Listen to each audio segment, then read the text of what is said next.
top. These are numbers so that it was a massive up. Tales of wonder. Right? Different things you do.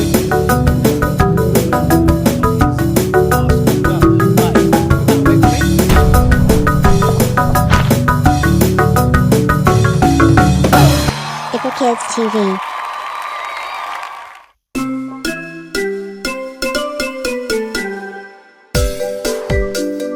Welcome to IQRA Kids TV, Ramadan Special.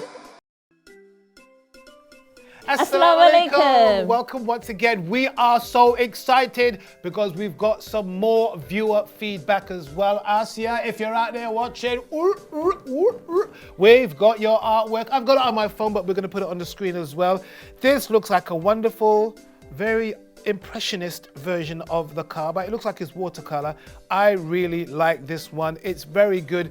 Again, you know, sometimes with the paintbrush, there's things you can do that will create a feeling of depth and detail, and there isn't any detail, but because the way the water on the page and the way that the water on the brush kind of interact, it can give a feeling that those gold bits, like there's intricate bits inside of the gold there. Yes. OTK can see. And the door, because of the different shades of the orange and the slight browns and the white poking out, it gives an idea that the sun is glistening against it as well. Very, very nice. And the impression again of the pilgrimage going around the Kaaba, it looks as if they didn't try too hard. They didn't try too hard. They sort of was nice and easy, but it still had the effect of people going around, which to me is a sign of confidence. You know, somebody's not trying to draw every head exactly right, every arm exactly right. And they haven't done that, but they've still given the impression that those are people going around the Kaaba. The only problem I have with it, tiny problem, is on the left-hand side, you can see the perspective of the Kaaba. The top left-hand corner goes down, the gold strip should go down at the same angle. That's the only gripe I had with that. I could see they haven't quite finished those minarets at the top. I don't know why they went straight to the gold crescents on top of there as well. Probably just want to get that done. And maybe because those, I think those are actually white in real life, so maybe she thought, let me leave that out for now and go straight to the gold. I know, A bit of shading would have been nice. Yeah, a bit of shading would have gone nice as well. Again, I really enjoy this, obviously, and I think, you know, with a bigger amount of time, with a bit more time, it would have been nice to see the background. It would have been nice to see, as you said, those minarets shaded in a little bit as well. I'm interested to see what color you would choose for the minarets. Because when you do things which are white, you're like, is it a reflection of the surrounding areas? In this case, it might be the sky. So would you use a bit of blue? Would you use some gray? You know, it just makes me wonder. And if this is an original piece that you just made up from your mind, then you could, of course, use any background colors that might reflect on it. But if it is an image that you copied, it's interesting to think what is the background on the picture you copied, and would those colors again reflect on those minarets, because they're pure whites and they have to reflect something. Maybe not a hard color, it would be like a wash, but it's very nice. Now when I started art, I started with felt, obviously pencil drawing, then I went to felt tip pens, and then I went to watercolor. So when I see watercolor images like this, it always makes me feel very nice and very, I don't know, it's an odd feeling, but it gives me a feeling of peace. No, not peace, tranquility. There's something about watercolor that is quite pure. Calming. It's calming, yes. Because it is pure, it's just water and a hue. Yeah. And water and a hue and you with the brush. I'm not trying to be funny, but it's those colors, and it's just you, that brush. It's nothing special like a marker, which is quite artificial, or any other kind of, you know, pens or anything like that as well. When it's just you and a paintbrush and just simple hues and a water-based coloring, because it could be gouache or it could be acrylics, it's very direct. And again, sometimes what the paintbrush does, each bristle of the hair has its own characteristics, and it can create something on there that you didn't actually plan. So it's interesting to see what you've come away with here as well, and the fact that you didn't throw it away. Or maybe this could be number 10 for all I know in this series. But I don't get that impression. I get the impression that the person who drew this is quite confident. As I said, the way that they did the Hujjaj, or the people going around, I get the impression, and the gold bits, I get the impression that they were quite confident. What do you think, Auntie Kay? Yeah, definitely. And I actually noticed, just to kind of plug Arsia a bit, she actually has an Instagram account designed by Arsia. Oh, what is it? Designed by Arsia, that's actually her Instagram account, which features all of her artwork. I think she's a young girl. She's 10, 11. Oh my days, Yeah, that is awesome. that's really So, impressive, mashallah. guys, definitely go over to, what is it, Designed by Asia. Designed by Asia, guys. Go over there. Definitely like her stuff as well. She's, you know, I should go and check out her website, her thing as well. Actually, I will afterwards. Yeah. But Asia, thank you very much. Of course, you will get one of our certificates, and are we going to send one of the Power Yeah, Lad? why not? You'll Ramadan get- spirit of Ramadan. Yeah, you're going to get one of these Power Lad fun packs as well, inshallah. Now, we did show part 1 of the interview with Power Lad, didn't we? Yes, we have. And we've got part 2. Now remember, guys, this is a world exclusive. You won't see this interview with Power Lad anywhere else. And I watched the first one, and I thought it was quite silly, actually. I thought he'd be really serious, but he was quite silly. What do you think of that interview? He had a serious look to himself, but you know, the way he was talking and coming across, he kind of seemed, there's something about him, something genuinely kind of calm and funny and, you know, caring. You got that feeling from him. You're obviously a fan. Maybe. You want his maybe autograph, not. Maybe.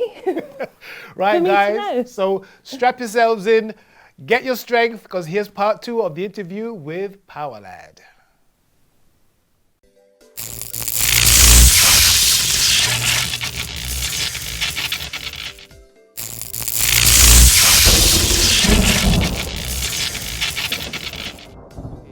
And we're back. Thank you so much for tuning in again, ladies and gentlemen. We're with Power Lad, and we're asking him all the questions we can. And now, Power Lad, I just want to ask you. Sometimes, Wait.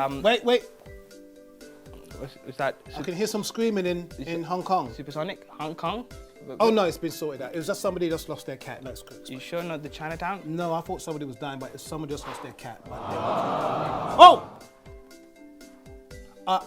Hey, I can hear. No, somebody in a different part of the world. It can wait. They haven't got their iftar meal. okay. No, they got it. They sorted it. They cooked it. The woman couldn't find the cooking oil to make the biryani. It's okay, it's and okay. the roti and the Okay.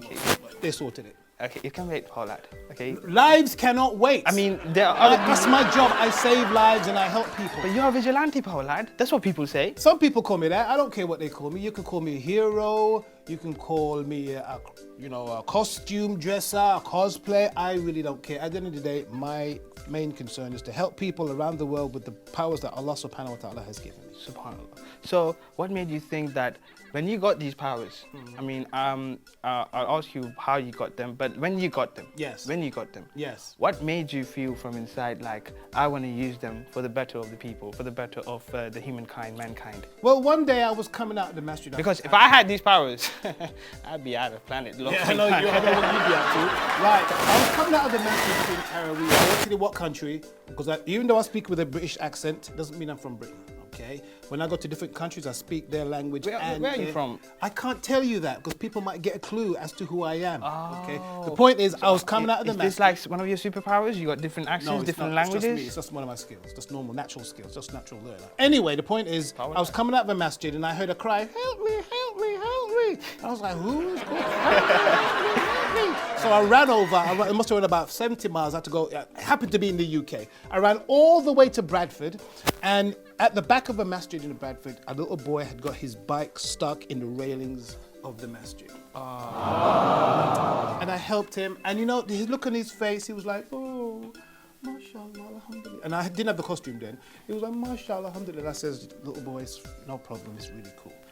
However, the committee for the masjid wasn't happy because I had to bend up the whole of the railings to get his bike out. But it was worth it. Okay, that's worth it. Okay, that's The smile on his face, Wow. £1 million.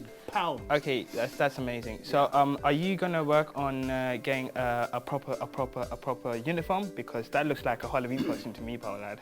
But at the end of the day, okay, you may make jokes about this costume. No. And I'll be honest with you, it wasn't I don't my want you to idea. use your laser rays and. Exactly, so I'd be It's just careful an if I were interview. you. Look, it wasn't my idea to wear the costume, okay? Okay. I was just doing things with my normal thobe and my normal shawakamis and stuff up and down, right?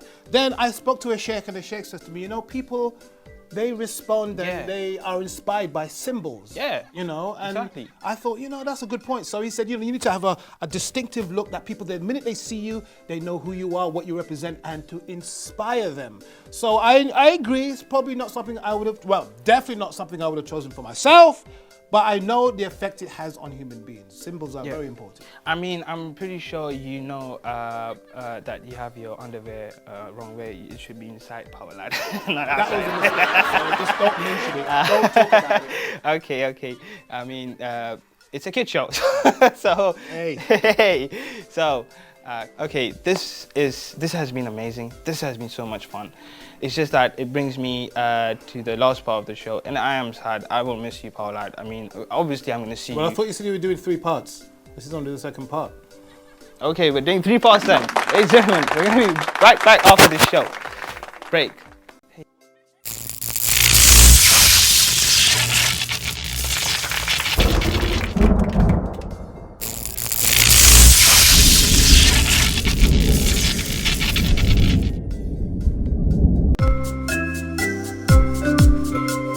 It's Ramadan and the Muslims are fasting. This special time comes only once a year. We've seen the moon smiling in the night sky. May Allah bless this special month ahead. Because it's Ramadan, here we go. Take the fast, nice and slow. It's your chance to increase your good deeds. Ramadan, here we go. Take the fast, nice and slow. Don't waste the time, it only comes once a year. Throughout the day, we should always be caring and be kind to all those that we meet. Ramadan is all about sharing, so share a smile with everyone you greet. Because it's Ramadan, here we go. Take the fast, nice and slow. It's your chance to increase your good deeds. Ramadan, here we go. Take the fast, nice and slow. Don't waste the time, it only comes once a year. The mums and dads are preparing the iftar, a table filled with your favorite treats. Don't forget to make that special dua. Thank Allah for the yummy food you eat. All together now, 1, 2, 3, 4. Because it's Ramadan, here we go. Take the fast, nice and slow. It's your chance to increase your good deeds. Ramadan, here we go. Take the fast, nice and slow. Don't waste the time, it only comes once a year. Ramadan, here we go. Take the fast, nice and slow. It's your chance to increase your good deeds. Ramadan, here we go. Take the fast, nice and slow. Don't waste the time, it only comes once a year.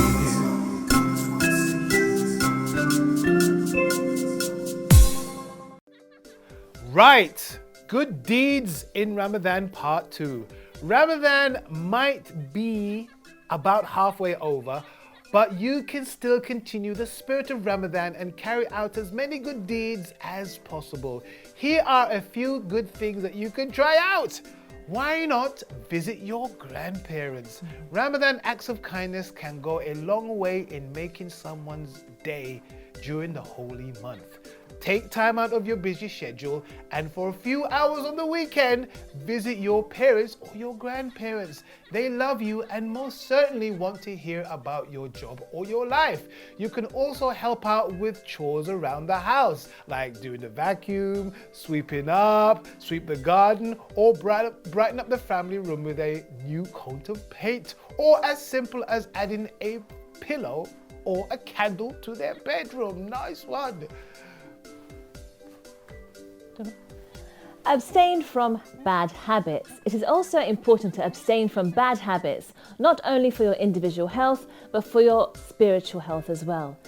Try to stop any bad habits that Islam forbids, such as gossiping, bad language, and arguing to improve your relationships with others and overall attitude. Go one day without complaining. That's going to be tough for some of us. Many of us spend our days complaining about slight inconveniences like traffic, the weather, or politics. These thoughts and comments offer no positive input to your day and often can cast a negative shadow on your attitude. It is difficult to be productive and happy with a pessimistic attitude, and your negativity can affect those around you.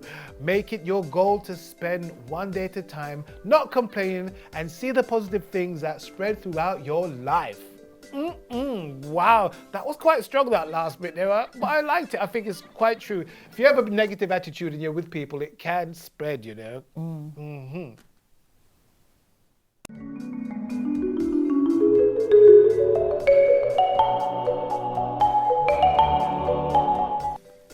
This story is called Maryam in Lockdown, and it is written by Tahmina Ahmed. When tiny little germs were invading the air, it wasn't safe for little Maryam to go near. A big illness called corona was making people sick, but staying indoors to be safe was the trick. Maryam was upset as she couldn't go to town, and now she had to be in something called lockdown. But Mummy told Maryam not to be sad, and instead of going out, she could pray with her dad.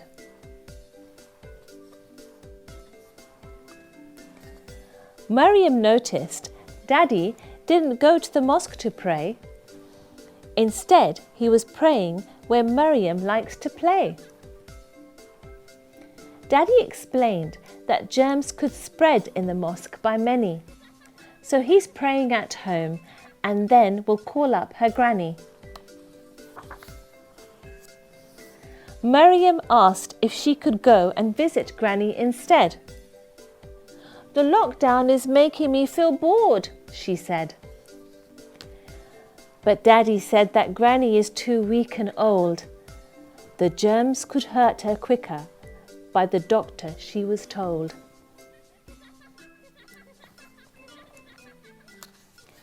So it was better for Maryam to speak over the phone, and that way Granny would not feel alone.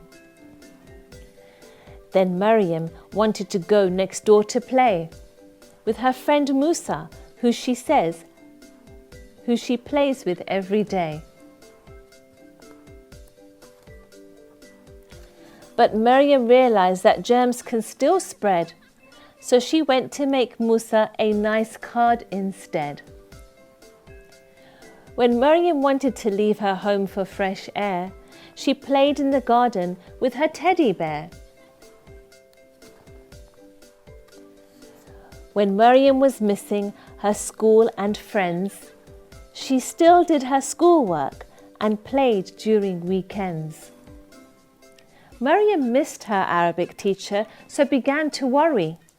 She missed learning her letters and Islamic stories. So Maryam started revising Alif, Ba, Ta, and during her breakfast, she munched on a fruit bar.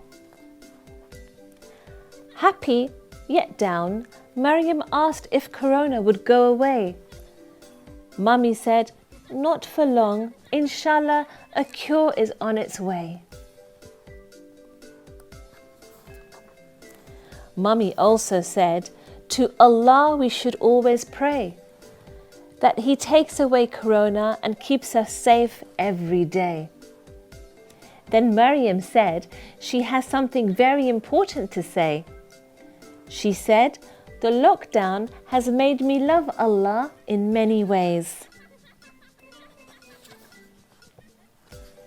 Mama asked Maryam why she loves Allah now more, as when lockdown first started, she wasn't as happy as before. Maryam said, "I realize that Allah has gifted me lots in life, good friends, good food, and great family ties. And most of all, she's learned you should be thankful if you're safe and cherish Allah's blessings with love and faith. Wasn't that a beautiful story? MashaAllah. Hope you enjoyed that story.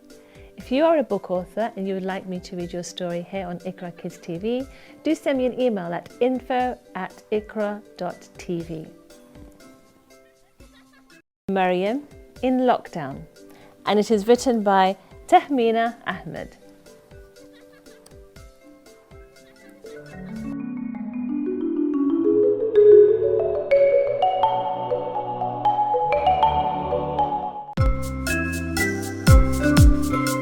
It's Ramadan and the Muslims are fasting. This special time comes only once a year. We've seen the moon smiling in the night sky. May Allah bless this special month ahead. Because it's Ramadan, here we go. Take the fast, nice and slow. It's your chance to increase your good deeds. Ramadan, here we go. Take the fast, nice and slow. Don't waste the time, it only comes once a year. Throughout the day, we should always be caring and be kind to all those that we meet. Ramadan is all about sharing, so share a smile with everyone you greet. Because it's Ramadan, here we go. Take the fast, nice and slow. It's your chance to increase your good deeds. Ramadan, here we go. Take the fast, nice and slow. Don't waste the time, it only comes once a year. The mums and dads are preparing the iftar, a table filled with your favorite treats. Don't forget to make that special dua. Thank Allah for the yummy food you eat. All together now. 1, 2, 3, 4. Because it's Ramadan, here we go. Take the fast, nice and slow. It's your chance to increase your good deeds. Ramadan, here we go. Take the fast, nice and slow. Don't waste the time, it only comes once a year. Ramadan, here we go. Take the fast, nice and slow. It's your chance to increase your good deeds. Ramadan, here we go. Take the fast, nice and slow. Don't waste the time, it only comes once a year.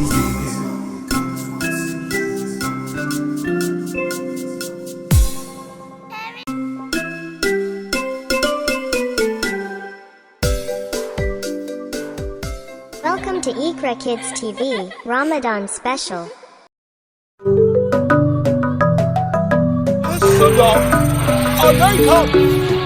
These are number 7. It was a massive up, Tales of Wonder. right? Different things you do.